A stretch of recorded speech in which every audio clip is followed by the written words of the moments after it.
Good morning everyone, GK Dipankar YouTube চ্যানেলে তোমাদেরকে স্বাগত। আজ আমরা 14ই জানুয়ারি 2024-এর কারেন্ট অ্যাফেয়ার্স নিয়ে তোমাদের সঙ্গে আলোচনা করব। তো ভিডিওটি খুব ভালো করে মনোযোগ দিয়ে দেখো।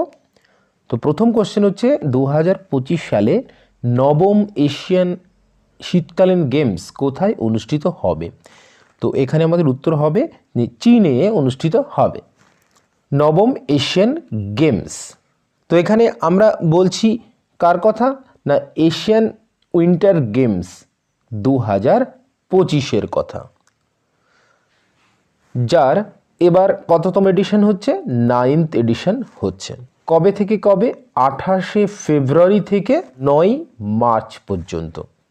আচ্ছা, কোথায় হবে না, চীনের হারবিন শহরে, চীনের হারবিন শহরে হবে। আচ্ছা, এবার ম্যাসকট কি?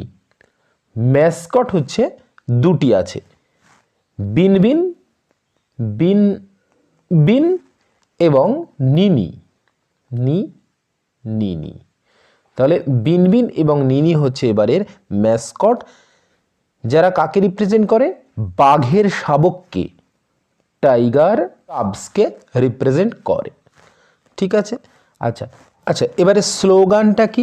স্লোগান হচ্ছে dream of winter, love among Asia. তাহলে dream of winter, love among Asia. আচ্ছা, এবারে একটি প্রতীক চিহ্ন আছে বা এমব্লেম আছে, সেটির নাম কি? সেটির নাম ব্রেক থ্রু। তাহলে প্রতীক চিহ্ন বা এমব্লেমের নাম হচ্ছে ব্রেক থ্রু। তো এখান থেকে যত প্রশ্ন আসতে পারে তো সব জানিয়ে দিয়েছি, যেমন কবে, কোথায় হবে, কত এডিশন হবে, ম্যাসকট কি, স্লোগান কি, এমব্লেম কি। আচ্ছা, তো এগুলি একটি খেয়াল রাখবে। আচ্ছা, সম্প্রতি যেসব ইম্পর্টেন্ট গেমস হয়েছে এই সবগুলি আমি তোমাদের এবার রিভাইজ করাবো। সম্প্রতি যেসব ইম্পর্টেন্ট গেমস হয়েছে, তো দেখো, সম্প্রতি এশিয়ান গেমস 2022 হয়েছিল কোথায়? চীনের হ্যাংঝাওতে। কততম? 19তম বা 19th এডিশন। আচ্ছা, খেলো ইন্ডিয়া ইউথ গেমস 2024 যেটি 6th এডিশন হবে কোথায়? তামিলনাড়ুতে। ম্যাসকট কি? ভীরা মাঙ্গাই। তাহলে খেলো ইন্ডিয়া 2024 হবে তামিলনাড়ুতে, 6th এডিশন হবে, ম্যাসকট ভীরা মাঙ্গাই। আচ্ছা, খেলো ইন্ডিয়া 2023 কোথায় হয়েছিল? যেটি 5th এডিশন হয়েছিল সেটি হচ্ছিল মধ্যপ্রদেশে, ম্যাসকট ছিল আশা এবং মহারাষ্ট্র টপে ছিল। আরেকটি খেলো ইন্ডিয়া আছে, খেলো ইন্ডিয়া ইউনিভার্সিটি গেমস 2023 হয়েছিল 3rd এডিশন, সেটি উত্তরপ্রদেশ হয়েছিল, ম্যাসকট ছিল জিতু। এখানে পাঞ্জাব ইউনিভার্সিটি টপে ছিল।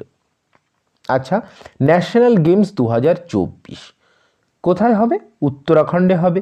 কততম এডিশন? 38th, অর্থাৎ 38তম এডিশন হবে। আচ্ছা, ন্যাশনাল গেমস 2023 হয়েছিল কোথায়? গোয়াতে হয়েছিল, ম্যাসকট ছিল মোগা, এখানে মহারাষ্ট্র টপে ছিল। তো দেখো, খেলো ইন্ডিয়া ইউথ গেমস 2023 যেটি হয়েছিল সেখানে কিন্তু মহারাষ্ট্র টপে ছিল। আবার ন্যাশনাল গেমস 2023 গোয়াতে হয়েছিল, সেখানেও মহারাষ্ট্র টপে ছিল। তো মহারাষ্ট্র খেলাধুলোর দিক থেকে টপেই রয়েছে, বোঝা যাচ্ছে। নেক্সট, সামার অলিম্পিক 2024 কোথায় হবে? ফ্রান্সের প্যারিসে। সামার অলিম্পিক 2028 কোথায় হবে? আমেরিকার লস অ্যাঞ্জেলসে। সামার অলিম্পিক 2028টি একটু গুরুত্বপূর্ণ, তার কারণ এখানে ক্রিকেট খেলাকে যুক্ত করা হবে দ্বিতীয়বার। আচ্ছা, স্কোয়াশ খেলাও কিন্তু এখানে যুক্ত করা হবে। আচ্ছা, তারপর ICC men's cricket world cup 2023 কোথায় হয়েছিল? ভারতে। কে জিতেছিল? অস্ট্রেলিয়া জিতেছিল ভারতকে হারিয়ে। আচ্ছা, কততম এডিশন হয়েছিল? 13তম এডিশন, অর্থাৎ 13th এডিশন। আচ্ছা, আইসিসি মেন্স টি20 ওয়ার্ল্ড কাপ 2024 কোথায় হবে? ওয়েস্ট ইন্ডিজ এবং আমেরিকাতে হবে 9th এডিশন। তাহলে ওয়ার্ল্ড কাপ কততম এডিশন? 13th edition. টি20 ওয়ার্ল্ড কাপ 9th এডিশন। আচ্ছা, আইসিসি ওমেন্স টি20 ওয়ার্ল্ড কাপ 2023 8th এডিশন হয়েছিল দক্ষিণ আফ্রিকায়। কারা জিতেছিল? অস্ট্রেলিয়া জিতেছিল। তো এগুলি কিন্তু খুব ইম্পর্টেন্ট, একটু খেয়াল রাখবে। পরের কোশ্চেন, 2023 সালের অসামান্য অ্যাচিভমেন্ট ক্যাটাগরির জন্য ইন্ডিয়ান অব দ্য ইয়ার অ্যাওয়ার্ডে কে ভূষিত করা হয়েছে?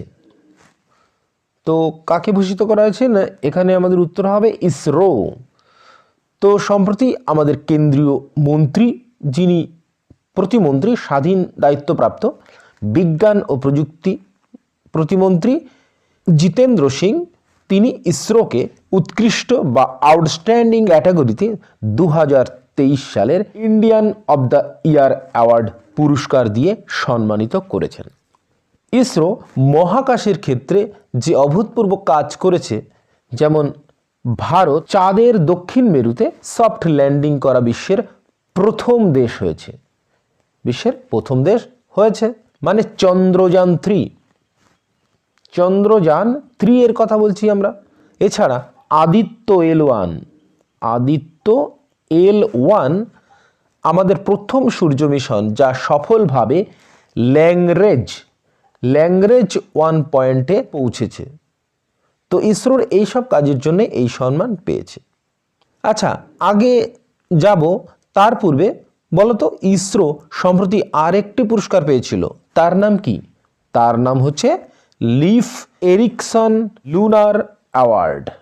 লিফ এরিকসন লুনার পুরস্কার পেয়েছিল।